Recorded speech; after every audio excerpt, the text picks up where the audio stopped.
A graça e a paz, nosso Senhor Jesus, amados, sejam abundantes cada dia mais em vocês, em cada um de vocês, os irmãos que estão online conosco.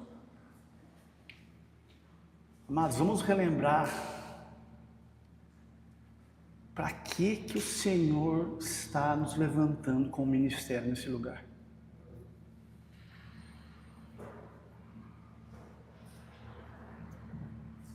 Existe uma tragédia chamada cristianismo independente do Espírito Santo. Outro nome para isso? Religião. É você querer viver em Deus sem se relacionar com aquele que só Ele pode te levar aos passos. A fé. O Espírito Santo não cria sistemas. O Espírito Santo não edifica nada naturalmente.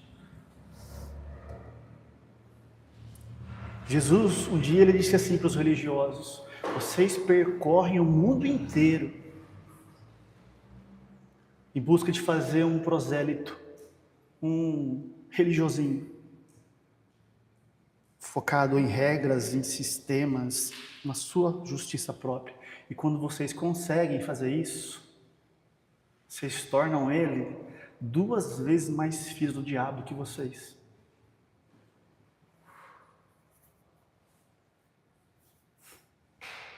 Existe, amados, um clamor no coração do Pai que queima no nosso coração como igreja, desde quando Ele começou a dar força, a pôr a mão numa dimensão que a gente consiga suportar até aqui, para a gente manifestar essa graça no lugar devido pelo Espírito, para arrancar as pessoas dessa vida ordinária.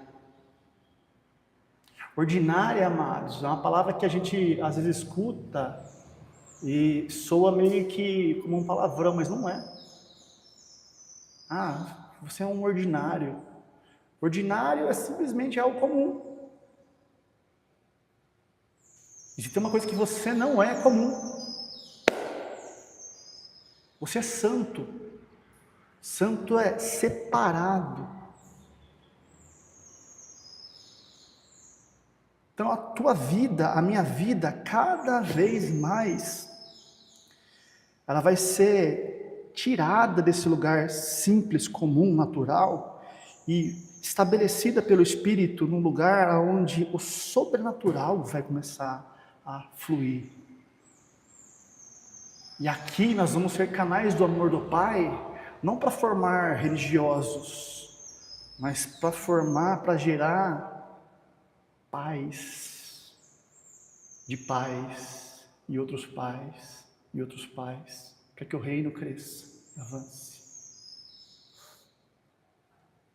Essa graça de Deus, amados, esse favor, é a nossa única confiança. Nós não podemos sair fazendo nada no nosso entendimento. É pela graça, é graça, favor imerecido.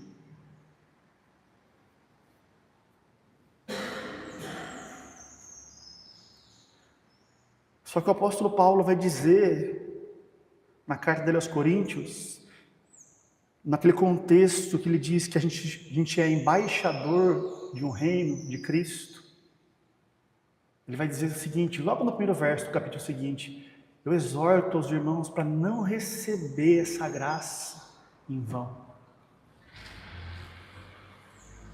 Então nós, como ministério, amados, a gente teve uma direção muito específica, muito clara, muito fechada, completa, no sentido de que nós somos chamados para essa vida de profundidade, para essa vida onde as coisas comuns,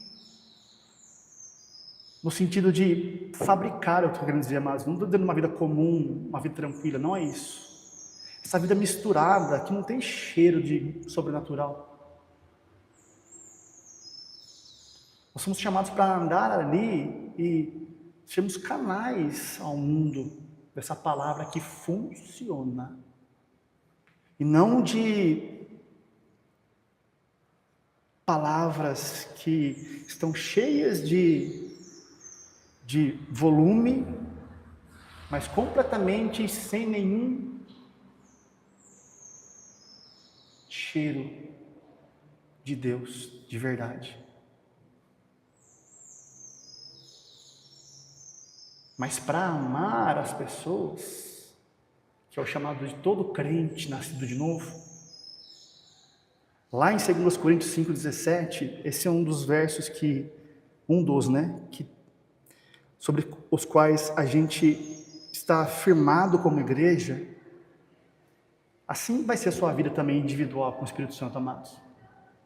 Você caminha sobre palavras de fé em fé. Qual é a palavra que está te impulsionando hoje? O Senhor vai te dar uma palavra que talvez vai levar você a caminhar por anos, ou pela vida inteira. Mas você vai sempre lembrar, eu lembro quando Ele me tocou com aquilo, e aquilo me sustenta até hoje, pela graça. E depois Ele dá outras. E a sua vida vai sendo edificada pelo Espírito. 2 Coríntios 5,17 diz assim: portanto, se alguém está em Cristo, ele é uma nova criatura.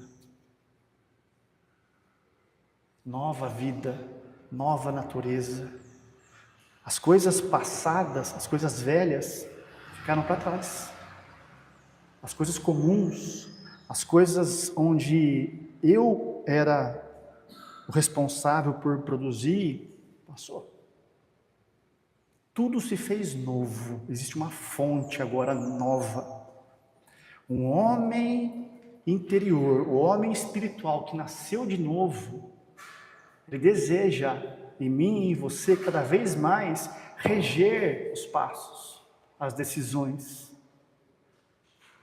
E quando o nosso novo homem, dirigidos pelo Espírito Santo, nessa vida de intimidade, caminha, a glória se manifesta. E Deus se faz conhecido, a obra de Jesus é honrada, e as pessoas enxergam a luz do mundo e o sal da terra que agora você é. Então essa é a nossa direção, simples. E o nosso único empecilho aqui, em mim, nos irmãos, em todos aqueles quantos vão chegar, é a nossa alma, onde ela ainda não foi renovada, as nossas crenças, onde ela ainda não está conquistada por essa simplicidade, ela ainda está energizada ou enfermada pela carne. Essa carne precisa ser mortificada. A hora que a carne é mortificada, a alma perde a força de sustentação naquele lugar e ela se agarra à verdade da palavra de Deus. É esse novo comportamento que Deus segue, se manifesta e tem prazer que nós andemos. Nós sabemos como igreja que é simples, é radical, porque não é eu mais alguma coisa, ou a palavra mais alguma coisa, é a palavra, a minha fé e o poder de Deus que dá conta de fazer. É radical. E nós sabemos também, irmãos, que nem sempre é fácil. Que cada um tem uma história, cada um caminhou por um tempo afastado dessa nova fonte, e barreiras, fortalezas foram construídas aí. E aqui que como irmãos na igreja, nós somos chamados para ter cada vez mais comunhão, amar uns aos outros, suportar uns aos outros, nesse lugar. Amar não é sentimento, a nossa identidade é amar. O que é amar para Deus? É ágape. Para resumir, para não entrar muito aqui, que não é o nosso assunto de hoje, amar para Deus é colocar as pessoas mais conscientes de quem elas são em Cristo. Ponto.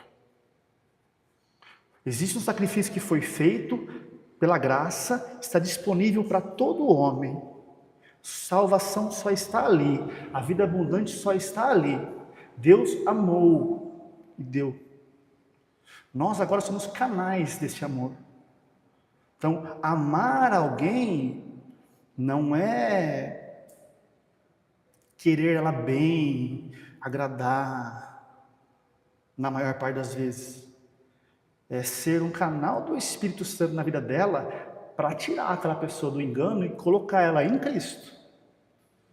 E uma vez que ela está em Cristo, continuar amando essa pessoa é ser edificado e edificar a ela através dessa vida de comunhão.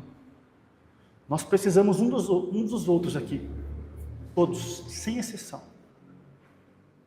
Todo mundo aqui tem algo peculiar no corpo de Cristo que nós, como membros uns dos outros, precisamos. Então nós não vamos negociar isso.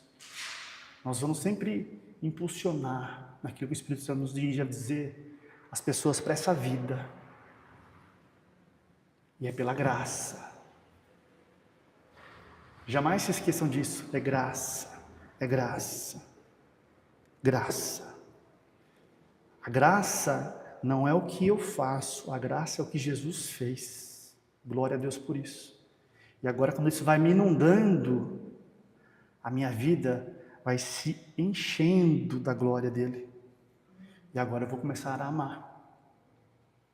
Então, para amar as pessoas, amados, para fazer com que elas sejam colocadas dentro de Jesus Cristo, ou edificadas ainda mais, muitas das vezes nós precisamos reorganizar a nossa agenda, as nossas prioridades, as nossas decisões.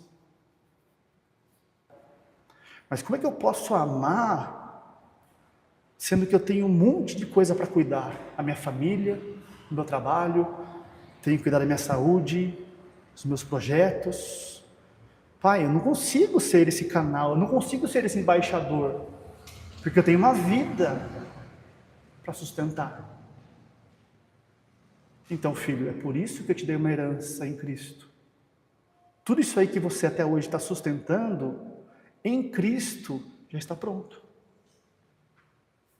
Então, à medida que ele vai conseguindo transferir a gente para esse reino, para esse novo lugar, a gente vai aprendendo a tirar as mãos no sentido de fabricar e a receber dele naquela dimensão pela fé.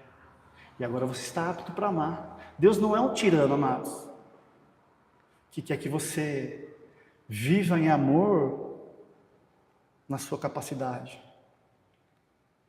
Segundo a palavra dele, ele já te deu e já me deu tudo o que a gente precisa para toda a nossa história nesse lugar aqui. Mas cadê? Olha a alma. Eu quero ver. Não, passa tempo com o meu espírito que ele vai te mostrar. E a hora que ele mostrar, você dá um passo. E a hora que você dá um passo naquilo que ele mostrar no teu espírito, você vai ver com os seus olhos naturais. Então a graça, ela é favor imerecido que nos conectou de novo com essa fonte que vai nos encher de uma vida nova na prática, para que a gente possa cuidar daquilo que realmente importa para Deus. Isso é o nosso chamado. Cada um tem a fé que busca, que deseje. Eu escolhi. Eu quero viver em Deus em cada área da minha vida, em todas. Ah, você já está lá? Lógico que não. Mas esse norte eu não perco. Aonde eu não estou, eu jamais pego a palavra simples e reduzo ela ao meu nível de incredulidade para me satisfazer. Não. Eu vou investir mais tempo no Espírito para que ele me leve à revelação de que aquilo já está pronto, para que eu consiga então pôr os pés. Mas o apóstolo Paulo vai dizer, não receba isso em vão. Nosso ministério, amados, a palavra de vida no Espírito, a palavra da fé, ela foi dada para nós como igreja, para que a gente não seja desperdiçador daquilo que custou tudo para Deus. Você não precisa se preocupar. Custou tudo para mim porque eu te amei. É só você se relacionar com o Espírito que está dentro de você agora. E Ele vai te levar de fé em fé, em cada experiência. Confia em mim. Vamos ouvir a palavra? Lucas, capítulo 15, verso 11.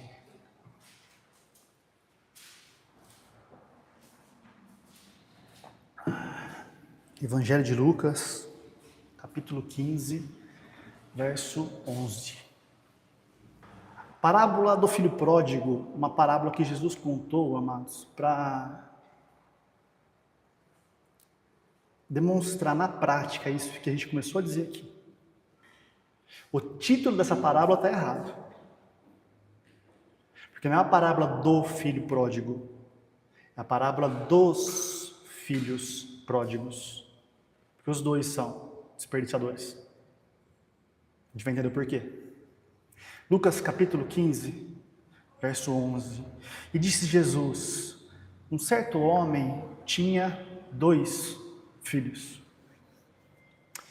E o mais moço deles disse ao pai: Pai, dá-me a parte da fazenda que me pertence. E ele repartiu por eles a fazenda. De novo, esse verso aqui, vou gastar um tempinho nele, porque ele é o ponto de partida de tudo. E o mais moço deles, verso 12, disse ao pai: Pai, dá-me a parte dos bens, algumas traduções vai estar fazenda, que me pertence. Me dá. E ele continua: e o pai repartiu entre os 2 os bens ou a fazenda. Agora olha de novo, né? O chato. Vamos no original. A palavra bens na primeira ocorrência aí não é a mesma palavra bens que o Deus repartiu. O que está escrito aí?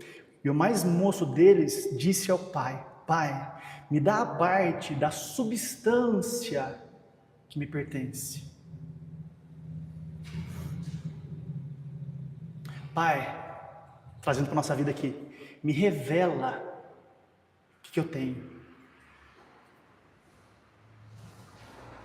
no Espírito. E a Bíblia diz que o pai repartiu entre os 2 os bens. Essa segunda ocorrência aí, a palavra é vida, bios. O que está escrito aí no mais simples, literal possível? E o mais moço deles disse ao pai: Pai, me revela a substância, ou o que eu sou aos teus olhos. E o pai, então, elegeu eles com posição de governo sobre a vida natural. Autoridade. Amém? Verso 13. E poucos dias depois, o filho mais novo, ajuntando tudo. Ele aprendeu a crer.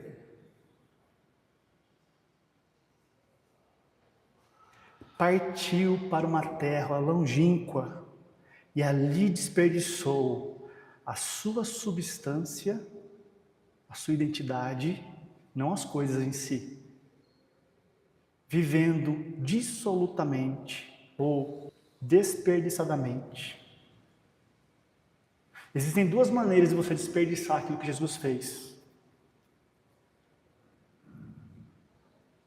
E nesse lugar nós nunca vamos caminhar nisso. A primeira delas, e é aqui que infelizmente muitos irmãos, eu arrisco a dizer que a maioria vive até hoje, por causa de uma palavra legalista, misturada, religiosa, cheia de justiça própria. Como que eu desperdiço aquilo que Jesus fez? Como que eu faço vão o sacrifício perfeito dele quando eu deixo de viver por fé?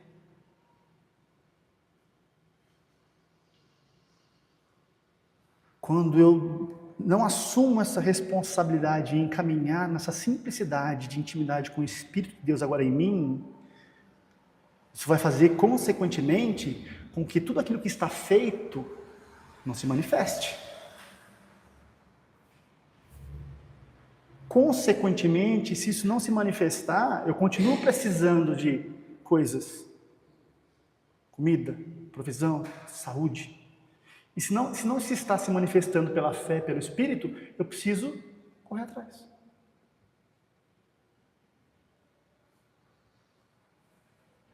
E aqui muitos, foi Deus que me deu, Deus que fez, só que Deus faz aqui, essa simplicidade. Eu ouço a palavra no meu Espírito, Ele me ilumina num poder tal, que aquilo me revela a substância. Eu vejo aquilo que vai se manifestar por dentro, antes. Isso é fé. E a força dessa palavra me leva a caminhar, e aqui Deus me segue. Então, a primeira maneira de desperdiçar aquilo que Jesus fez é tentar ainda viver naquilo que eu faço. Deus diz: eu já cuidei da sua vida, meu querido. Só que é só meu Espírito que pode te levar lá. E aqui a religiosidade, amados, por ser simples, mas em algumas áreas difícil devido à distância da experiência, pega essa simplicidade e reduz ela para essa experiência ordinária, comum. Não é tão bem assim também, né? Não é só crer, você tem que dar um jeitinho, você tem que contribuir com algo, você tem que acrescentar aqui alguma coisa, senão Deus também não faz. Não, Deus não faz mesmo, porque Ele já fez. Então nós não vamos entrar nisso jamais, porque ou a gente vai e nós vamos cada vez mais aprender a nos edificar no Espírito, e como consequência essa vida abundante vai começar a jorrar através de nós, ou nós simplesmente não vamos aguentar essa chatice, entre aspas. Você precisa conhecer a palavra, você precisa orar em línguas, você precisa edificar, você precisa ser sacerdote sobre a sua fé, você é rei. Você precisa tomar as rédeas dessa vida, isso é uma responsabilidade individual. A Bíblia diz que cada um dará conta de si para Deus. A graça te conectou com isso, agora você vai negligenciar ou você vai abraçar? Então nós não somos desperdiçadores desse lugar. Nós dizemos por fé, pela graça, somente. Quando somos santificados, continua sendo pelo que Jesus fez. Quando falhamos, continua sendo pelo que Jesus fez. É o sangue. Quando eu estou bem, eu confio no sangue. Quando eu estou mal, eu confio no sangue. E aqui o Espírito Santo continua te levando para frente.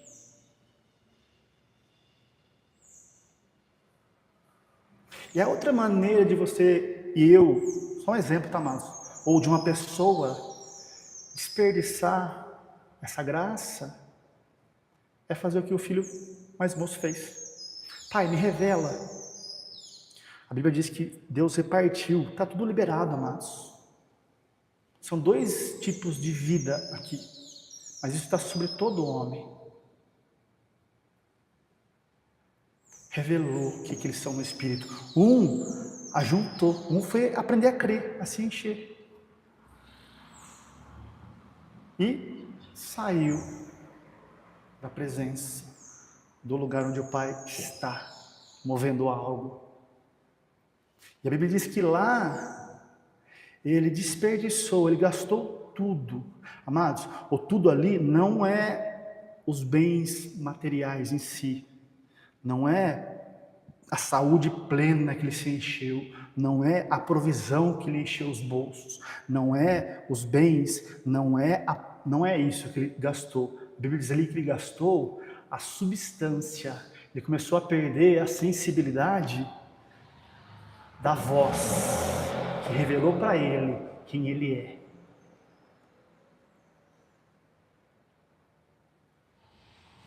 Deus, ouça isso com atenção, Deus não te dá saúde. Deus não te dá coisas. Deus não te dá nada visível.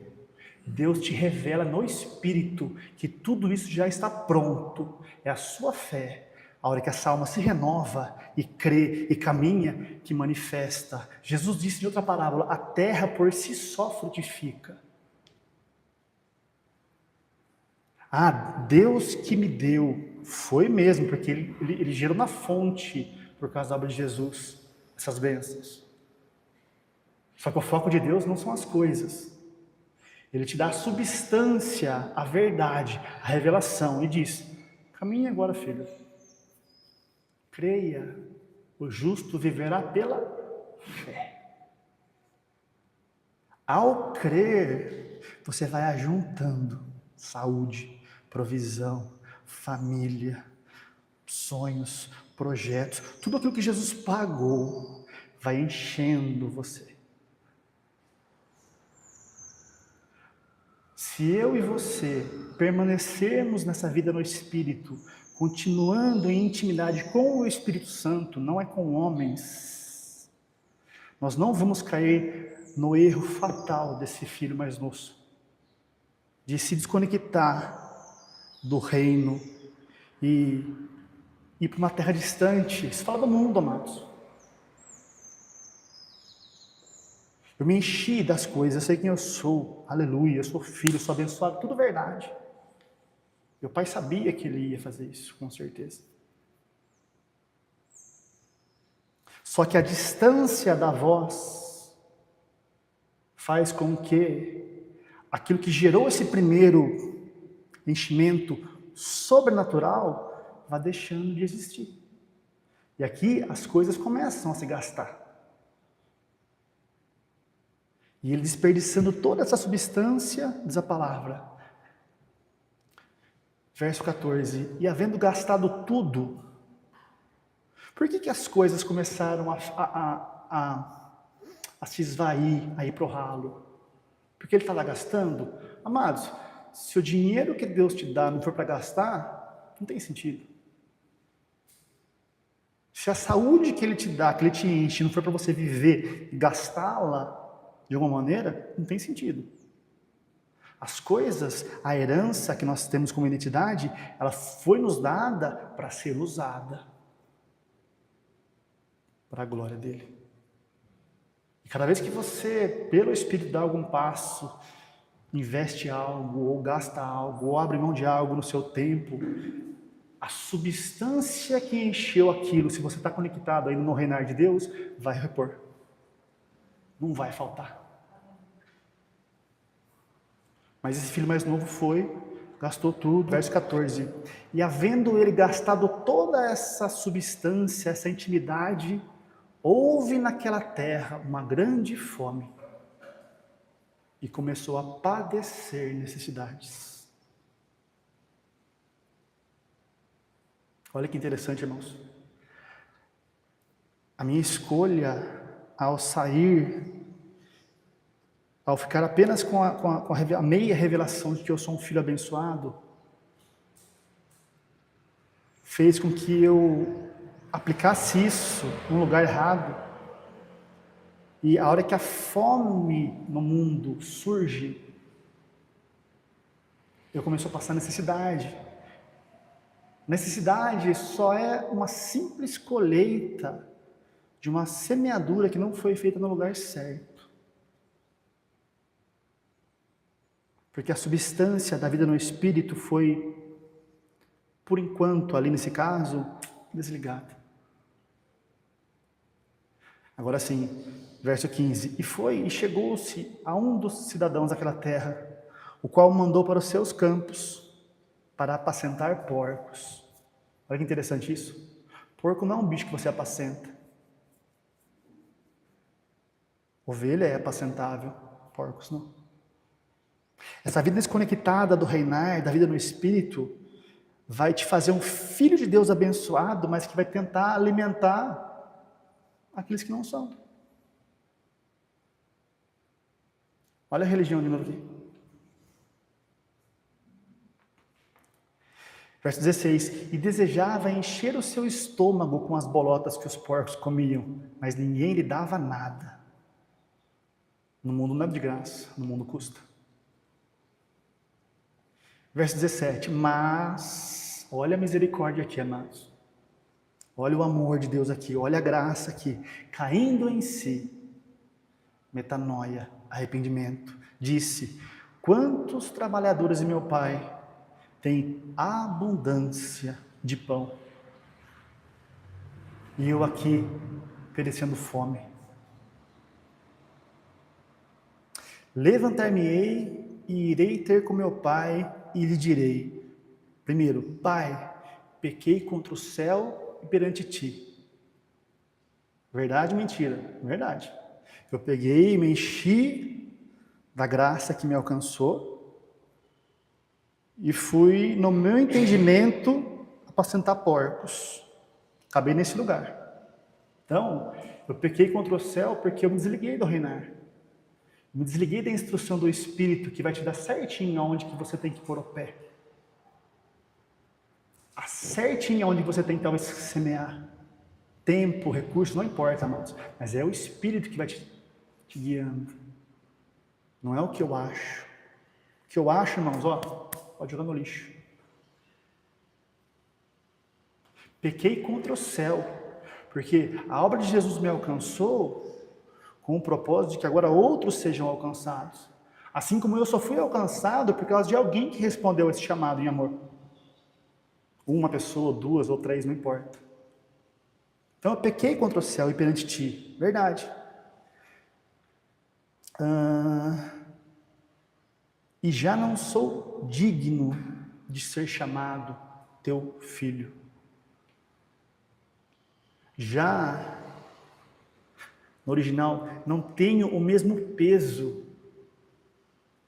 Eu não tenho a equivalência em mim mais de um filho maduro. Outra verdade, porque ao se desconectar da fonte que continua nos enchendo com substância, aquilo vai ficando cada vez mais abafado. O Espírito Santo, amados, jamais vai embora daí. Tire do teu coração que o Espírito Santo me deixa, o Espírito Santo vai, volta. O Espírito Santo é um selo que uma vez colocado em você, nunca mais é removido de você. Mas a Bíblia diz que ele pode ser apagado. Ele não vai nos forçar. Isso a gente tem que aprender, porque a gente às vezes quer fazer as pessoas a enxergar. O Espírito Santo, ele é um gentleman. Você quer ir, filho? Vai, eu te espero. Não importa o quanto tempo você demorar, a hora que você cansar, eu estou aqui. Não para te acusar, para te pegar na tua mão em amor, para te continuar de onde a gente parou. Então, eu já não sou mais digno, porque aquilo que eu sou, que o Senhor me revelou, não está conectado diretamente com as coisas que eu estou gerenciando, seja em qual área da minha vida for, que agora acabou. E agora? Aquilo que eu sou e aquilo que você é em Cristo está completamente ligado com a verdade do teu espírito. Eu sou um abençoado em Cristo. Eu sou mais que vencedor em Cristo. O meu Pai supre todas as minhas necessidades em Cristo. Amados, começa a marcar na sua Bíblia, cada vez que essa expressão em, nele aparece. Fora dele, você saiu do lugar. Eu saí do lugar. No Espírito é possível a gente dar uma voltinha no mundo, um dia, uma semana, um mês, depois caindo em si voltar. Aqui, no reino, no reinar, aonde Deus está movendo, aonde Cristo está, você é intocável. A arca de Noé era física, é Cristo. Noé não conseguia sair de lá, porque ele foi fechada a porta. Nós hoje somos livres, nós escolhemos, eu quero permanecer aqui, vivendo por fé, no Espírito, em comunhão. Ou eu acho que não é bem assim, eu vou dar uma voltinha aqui fora, porque eu acho que eu também consigo dar um jeito. Aqui você está exposto. Então, todo o agir do Espírito Santo é para te manter cada vez mais aqui. Pai, pequei contra o céu e perante ti. Verdade. Já não tenho mais o mesmo peso que um ruiós, que um filho maduro tem. Verdade também. E aí ele continua. Faze-me então como um dos teus trabalhadores. Isso foi o que ele me planejou. E foi. Verso 20. E levantando-se foi para o seu pai. E quando ainda estava longe, viu o seu pai e se moveu de íntima compaixão. E correndo, lançou-se-lhe ao pescoço e o beijou. E o filho disse: Pai, pequei contra o céu e perante ti. O pai permitiu ele dizer isso. Verdade, filho. Que bom que você entendeu. E já não sou mais digno de ser chamado teu filho. Verdade também. Que longe de mim, fora de Cristo, você não vai ter o mesmo peso. Você vai continuar sendo filho, bebê, um religioso talvez. Mas é só em mim que Cristo, em plenitude, funciona através de você. Só que o pai não deixou ele falar a terceira parte. Faze-me como um dos teus escravos. Não, o pai já interpelou ele. Verso 22. Mas o pai então disse aos seus servos. Atenção aqui, amados. Trazei depressa a melhor roupa e vestilho. E ponde-lhe um anel na mão e sandália nos pés. Roupa. Informe para esse menino de novo a revelação da substância que ele é em mim. A justiça que eu coloquei sobre ele no Espírito, por causa da obra de Jesus. Vista ele. A melhor roupa. A melhor roupa é a justiça de Deus feita por você. Não importa a dimensão que eu e você consiga alcançar ou produzir algo parecido. A melhor roupa para Deus é quando Ele consegue nos vestir no Espírito com a verdade. Vista esse menino aí. Vestiu? Agora coloca um anel na mão. Autoridade. Dimensão da alma. Coloca ele de novo numa posição de governo. Restaura tudo aquilo que ele perdeu. Tudo aquilo que ele desperdiçou. Restaura uma consciência nova, uma mentalidade sarada novamente com esse anel, porque a minha autoridade eu estou agora transferindo para ele de novo. Mas coloque também a sandália nos pés. Aqui que é o ponto, irmãos. Isso fala da dimensão do corpo, do como a gente caminha. Aonde nossos pés fisicamente estão nos conduzindo todos os dias? Para que eu e você saímos da nossa casa? Eu posso ser um filho justificado em Cristo. E isso hoje para nós que estamos depois da cruz é irreversível. Eu posso ter na minha mão um anel de autoridade. Jesus disse: eu vos dei autoridade para pisar sobre todos os enganos de Satanás. Vírgula, se, não tem nada se, eu já dei. Isso é irreversível. E eu coloquei também sandálias nos seus pés. Agora nós somos alguém que vive por um propósito alienado do mundo. Estamos no mundo, mas não como o mundo funciona.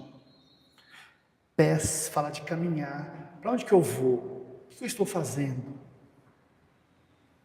Espírito, alma e corpo agora plenamente alinhados novamente. É a mesma assunto de sempre, né, amados? Então, de novo. Mas o pai disse aos servos: trazei depressa a melhor roupa e vistam-no. E coloquem também um anel na mão, alma, autoridade. E também agora coloque as sandálias nos pés. Agora olha o detalhe aqui.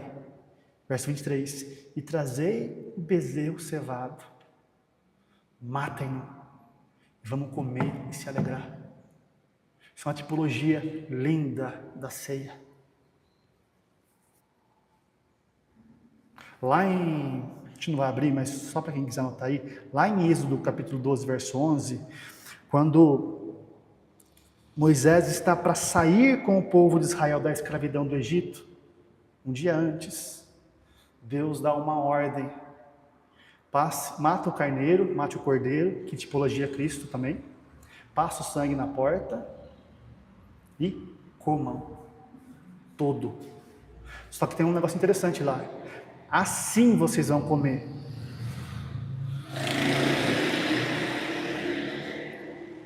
Cingindo os vossos lombos,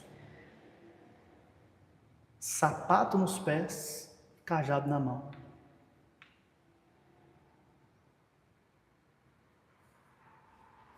Mesma coisa. Vestido com a melhor roupa, com um anel, com um cajado na mão, autoridade, e sandálias nos pés. Por quê? Porque eu estou te dando um alimento agora, no lugar certo, com o propósito certo, onde eu vou conseguir cuidar de você cada vez mais, uma dimensão absurdamente incomum. Por isso que o apóstolo Paulo vai dizer, para a gente discernir o corpo antes de ceiar. Não o alimento em si, mas o corpo, a igreja.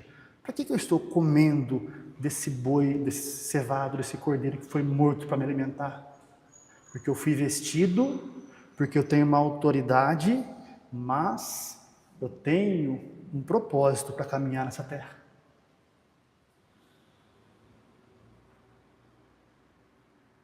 Esse é o único requisito para a gente comer a ceia de maneira digna. Não é tentar merecer, não é achar que por alguma falha eu não posso mais comer, não, é simplesmente saber, eu já fui feito no meu espírito plenamente igual a Jesus, graça. Agora eu tenho uma batalha na minha alma para crer que eu tenho a autoridade dele, fé, e eu vou caminhar em amor para fazê-lo conhecido, onde quer que eu pise. Aqui a ceia te alimenta, em plenitude. Se não, irmãos, Paulo vai dizer, vocês estão comendo e bebendo juízo. Ou seja, o alimento não está produzindo em você e em mim aquilo que ele deveria produzir. Então, assim lá no começo, aqui na parábola, o pai está fazendo a mesma coisa. Vestir nas 3 dimensões, e agora o alimento. Matai o bezerro cevado, comamos-nos e alegramos-nos, porque esse meu filho estava morto e reviveu. Tinha se perdido e foi achado. E começaram a alegrar-se. Mas, verso 25, seu filho mais velho estava no campo. E quando veio e chegou perto de casa, ouviu a música e as danças. E chamando um dos servos, perguntou-lhe o que era aquilo. Verso 27, e ele disse, veio teu irmão, e teu pai matou o bezerro cevado, porque são e salvo ele chegando, então o pai o recebeu de volta no reino.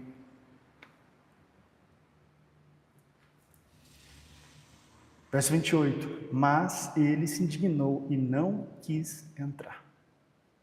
O reino de Deus, irmãos, ou o reinar de Deus é um mover onde a mesa está posta.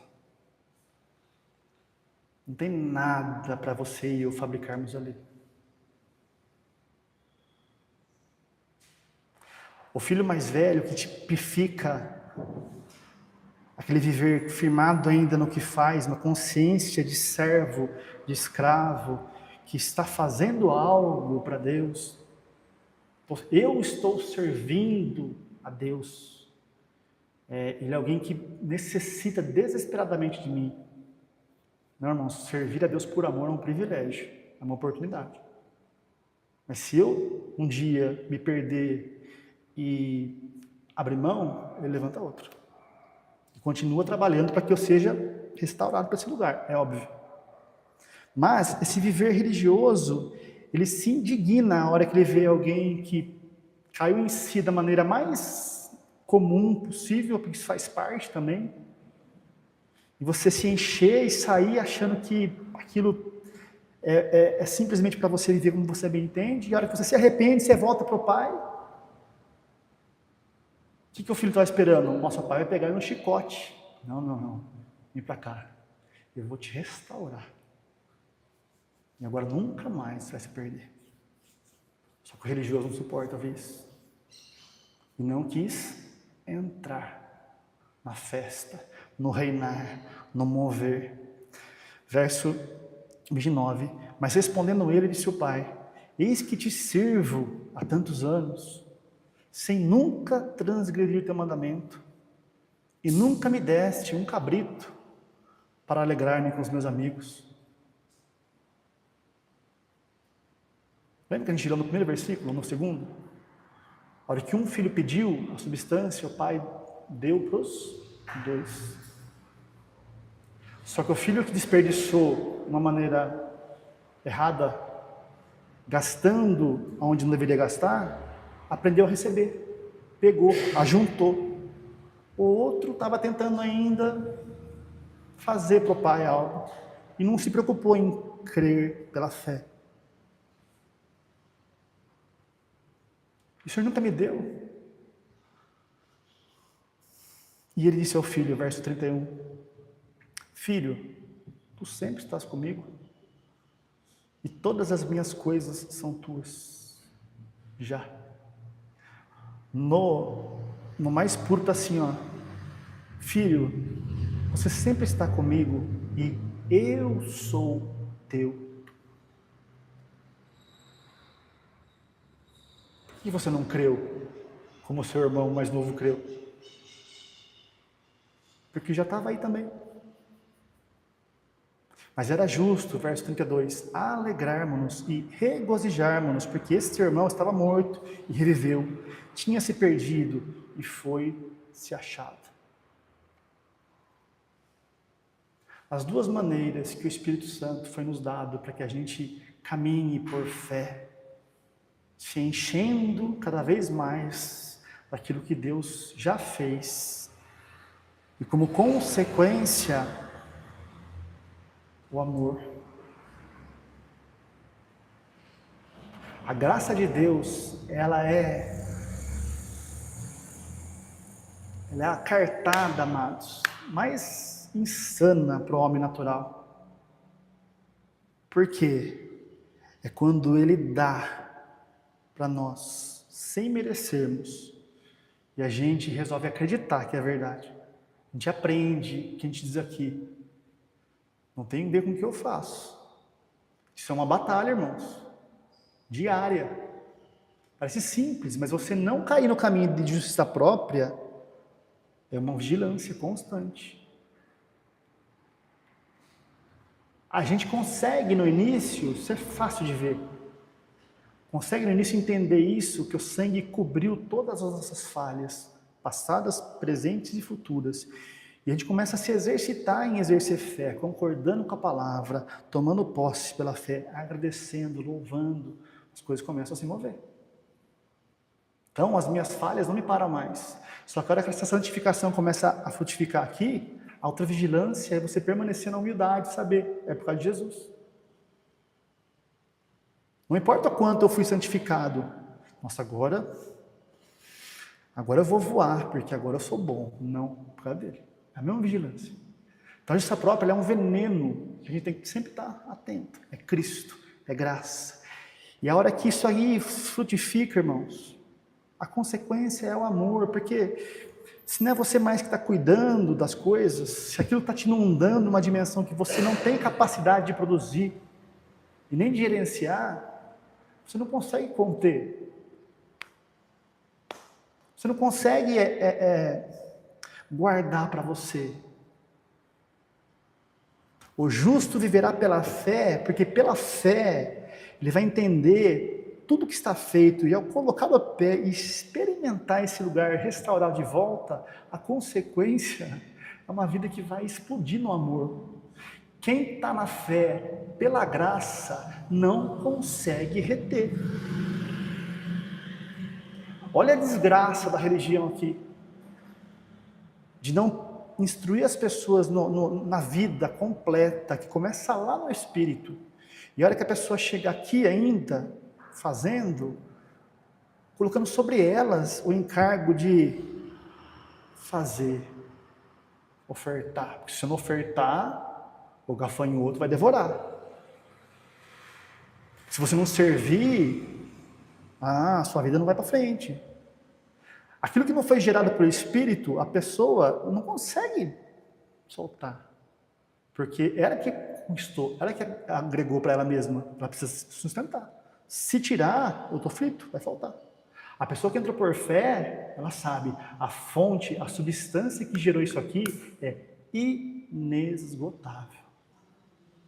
Então eu estou atento à voz, aonde eu estiver, aonde Ele quiser usar a minha vida, o meu tempo, as minhas finanças, meu casamento, os meus filhos, tudo. Pai, eis-me aqui. Somente pelo Espírito nós seremos esses filhos que permanecem no reinar de Deus, vivendo por fé, não se desviando para apacentar porcos, nem retrocedendo para tentar barganhar com Deus. A gente sempre viu essa parábola, talvez, como o filho pródigo que sai desperdiçando. Amém, tá verdade. Mas, pior que você se encher de Deus e desperdiçar no lugar errado. Foi o único que caiu em si, o filho mais velho não caiu. É você sequer tomar posse pela graça daquilo que Jesus fez. Nossa, eu me enchi, recebi de Deus tudo aquilo que eu sou, e agora a minha vida começou a florescer.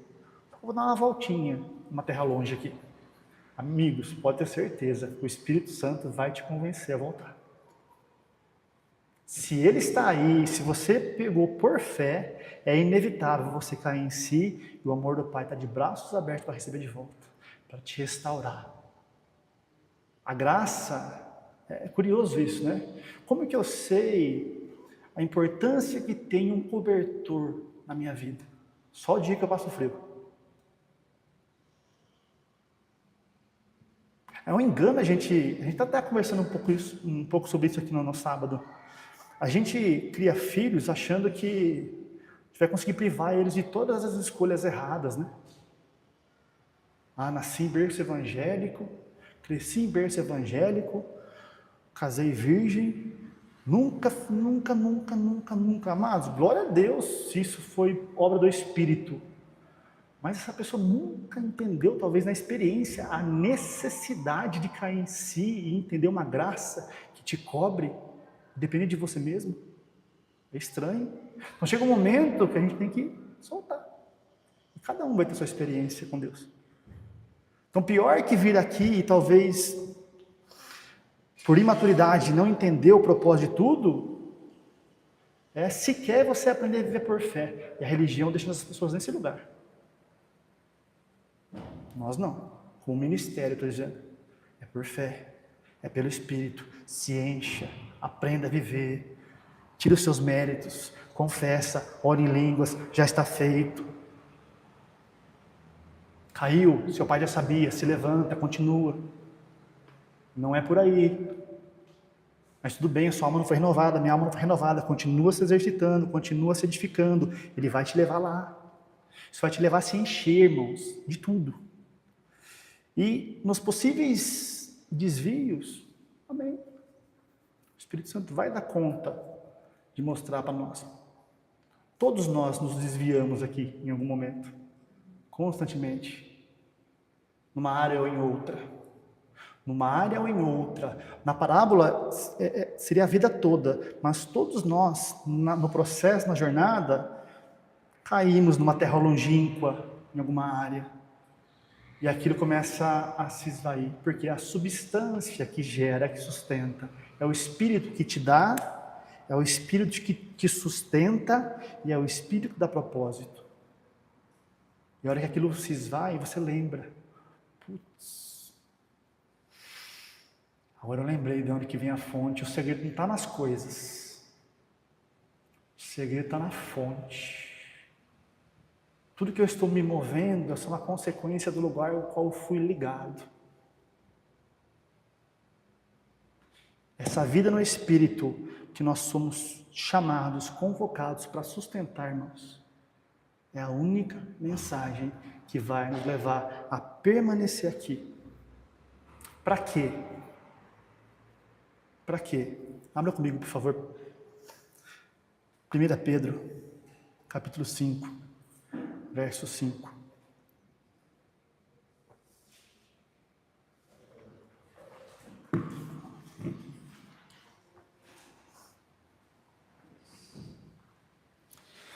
Primeira carta do apóstolo Pedro, capítulo 5, verso 5.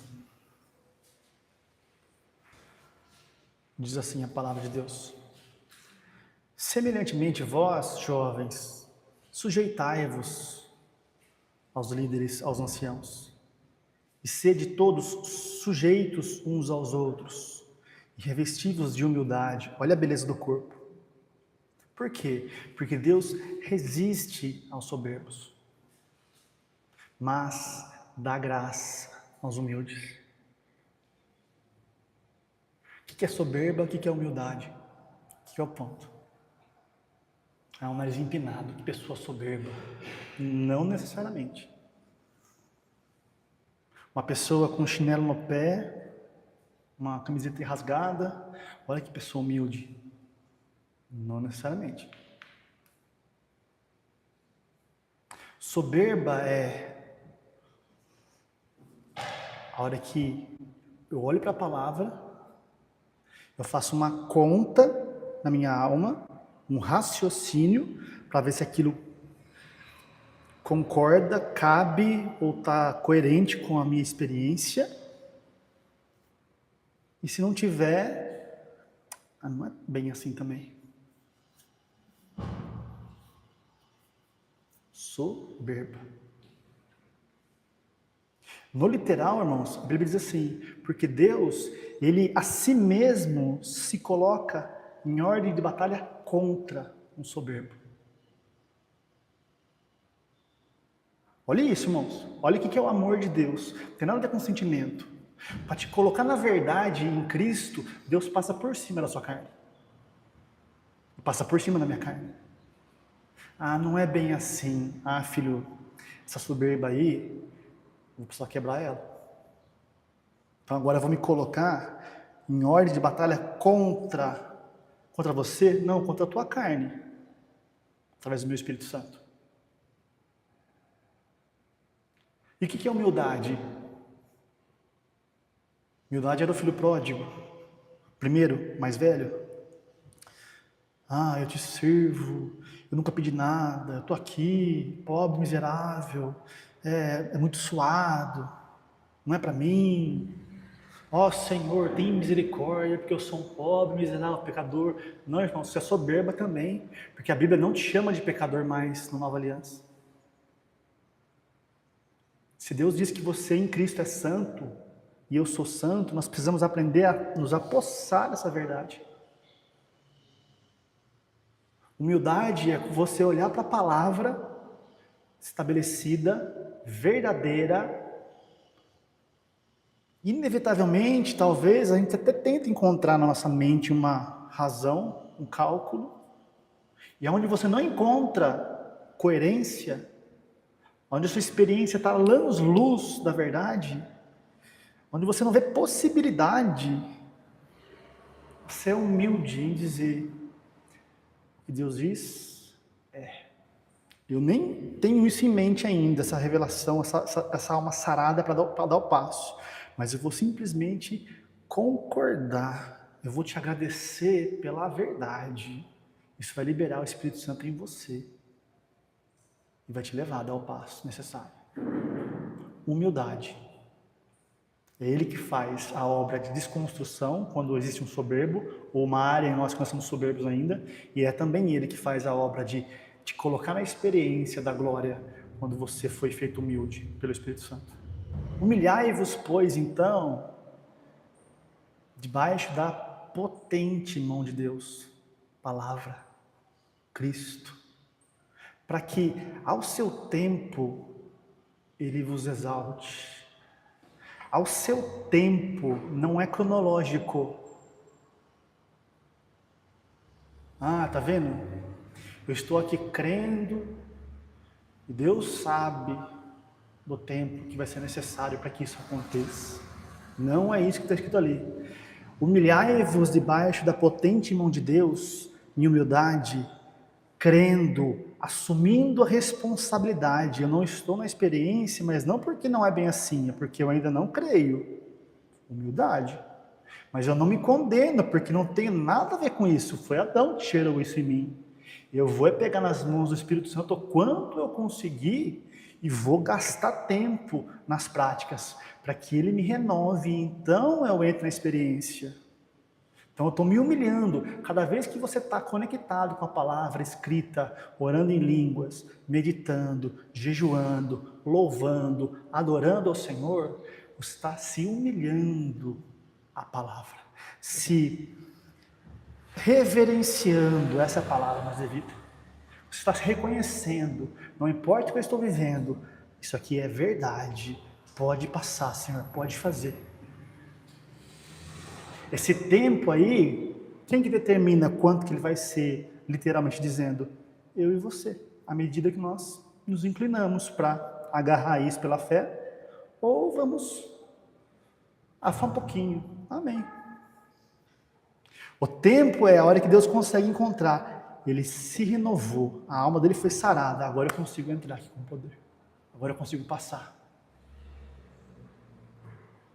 Verso 7. Lançando sobre ele, aqui eu queria chegar. Lançando sobre ele, nesse processo, toda a vossa ansiedade. Porque ele tem cuidado de vós.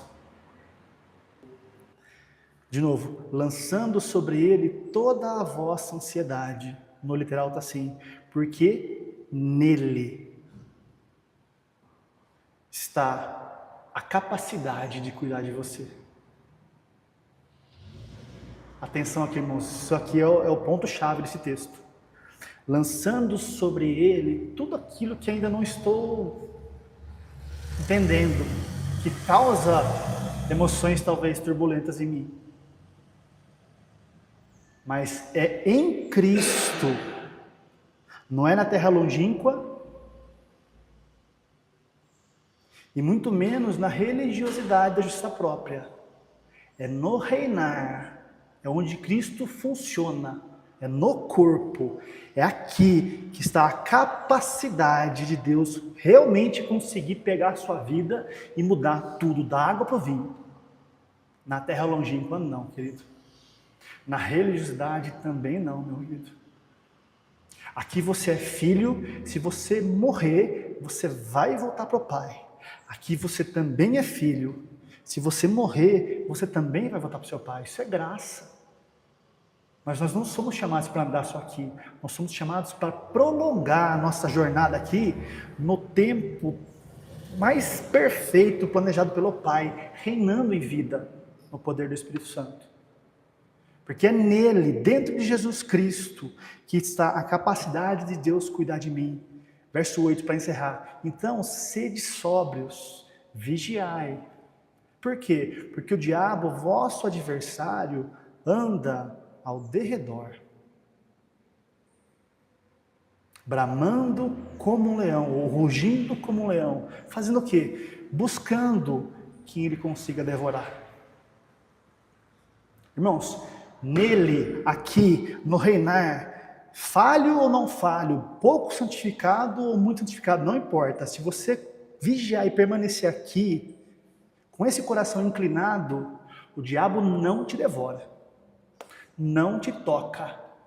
O que ele faz? A Bíblia diz, ele está andando ao derredor. Ele vem na religiosidade e ruge. O leão só ruge para tirar o outro leão do território que ele está. Então você é um leão em Cristo que foi colocado na posição certa, no reino de Deus. Aqui o diabo não consegue entrar. Jamais, nem te tocar, Jamais, segundo a palavra. Qual que é a única coisa que ele pode fazer? É rugir de fora. Para quê? Uma circunstância, uma tentação, uma boa ideia, que não nasceu no espírito. Uma metodologia, uma vida. Ou uma barganha. São rugidos, amados, sutilezas, para fazer com que o leão que você é em Cristo, guardado, perfeito, saia do lugar certo e venha aqui um pouquinho. Ou vá lá na religiosidade um pouquinho. Aqui, se eu vier, eu me tornei alguém devorável.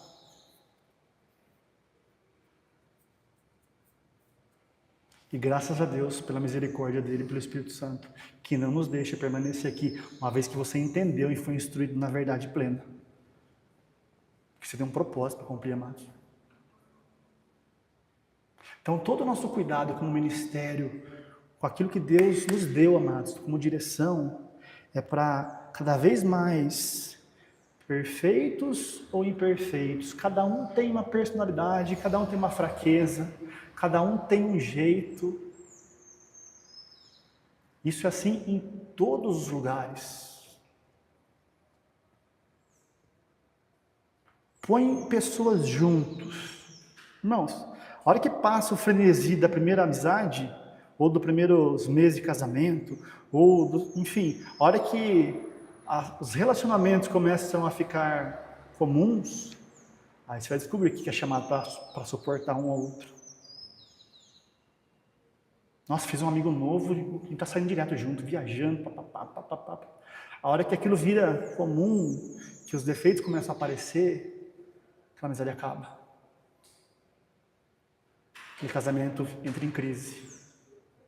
Aonde tem pessoas, ouçam isso, aonde tem pessoas reunidas, existe um chamado para se suportar uns aos outros. E na igreja não é diferente. A questão é que aqui é o poder do Espírito que vai nos lapidar. E a gente vai aprender a amar, a se sujeitar, a chorar, a se alegrar. É assim no ambiente que você trabalha. Eu não sei quando você trabalha com mais de uma pessoa. Trabalho com pessoas que você quer matar. Literalmente. Eu não suporto aquela pessoa. Mas não posso ficar sem meu emprego. Então eu sujeito. Glória a Deus, não está errado. Mas agora vamos trazer para o lugar que importa. Na igreja, chamado para unidade mais profundo. É por isso que a gente precisa do Espírito. Lá é união. Eu estou unido ali para uma coisa, mas aqui é unidade. A dor da Dani é a minha dor. Se o Espírito Santo não revelar isso para mim, eu não ando nesse lugar. A diferença do Carlos que me incomoda é um chamado para eu mortificar a minha carne, para que eu veja ele como Deus vê. Então, no trabalho, na faculdade, na família... e parente, então. E parente, então, irmãos. Aqui eu tolero, eu suporto, eu insisto. Na sua verdadeira família, que é do céu... Não é bem assim também. Procurar um outro lugar. No único lugar onde o Espírito Santo te ligou, que você está sendo nutrido para ser um desfazedor das obras de Satanás, onde você pisar, você não tem o mesmo ímpeto em passar por cima de uma carne e permanecer. Nosso chamado aqui é para gerar e para ser cada vez mais esses leões que ficam no lugar. Em nome de Jesus. E Satanás pode bradar o quanto ele quiser. Nós não vamos sair de Cristo. Nós não vamos sair do Espírito. Você é precioso demais, amados. Vocês são preciosos demais. Vamos encerrar lendo o Salmo 116? Só um versículo. Verso 15.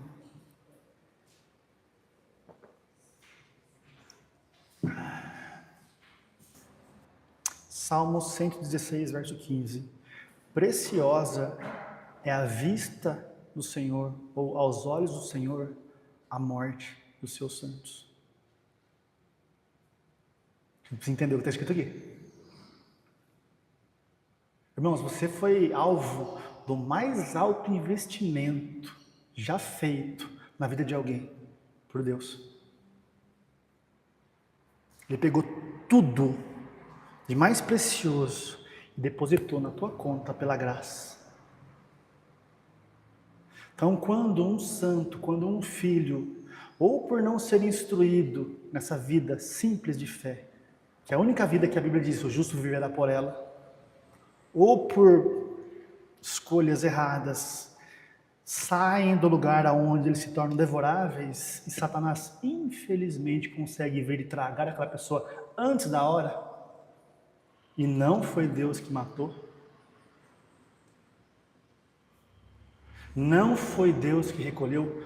Atenção aqui, cuidado, de o Senhor receber de volta, amém, não está errado dizer, o Senhor recolheu de volta porque ele foi para casa, amém, mas não no entendimento de tipo assim,